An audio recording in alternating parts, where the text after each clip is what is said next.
ko po kayo personal information.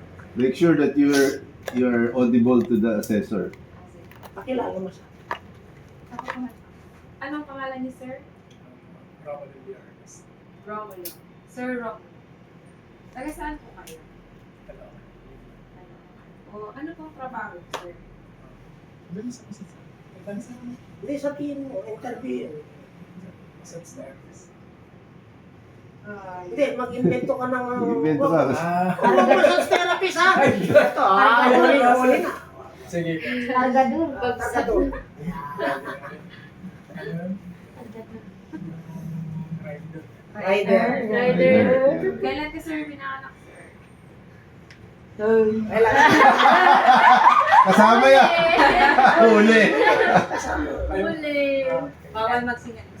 June 7. Papapirmahan yan. 1987. Ilang taon ka, sir?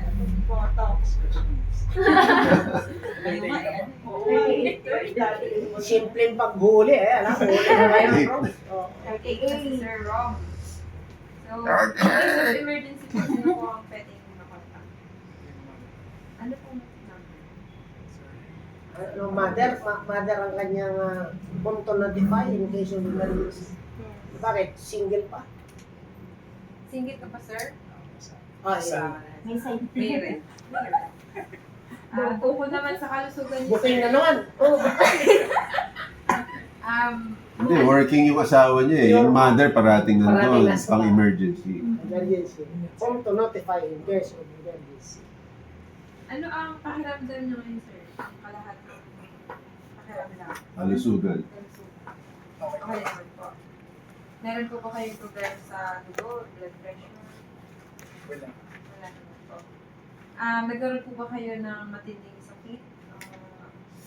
Infection, operasyon po? Wala pa. Adik po ba kayo? Adik po ba kayo? Palitan mo yan. Wag mo nang masabihin niyang Wait, sir. tanggalin mo na yung question. Baka mamaya sagutin ka.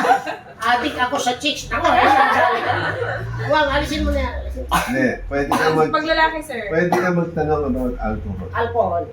Are you addicted Without to asking alcohol? kung addicted siya sa alcohol, Gano'ng Umiinom- kadalas kayo umi- umiinom? Gaano Umiinom ka ba kayo? kadalas uminom man lang, no? Kung uminom ka, Umiinom ko, gaano kadalas? naninigarilyo, gano'n na lang. Naninigarilyo. Anong Gano'ng vices? kadalas ang minsan? Gumiinom po ba kayo? naninigarilyo. Or naninigarilyo po? Meron po ba kayong doktor na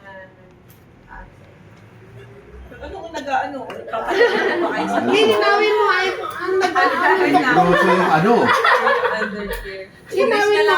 Walang nag-ano dyan sa, walang wala na nag-ano. Meron po bang doktor nag-aalala sa inyo? O pwede rin. O kaya- Meron ba kayong doktor na kinukonsulta? Na Kailan ang huling konsulta? Kailan ang huling Kailan kayo huling nagpa-examine sa doktor? Sa amin sa doktor. Laboratory kung meron man. Kailan yung huli.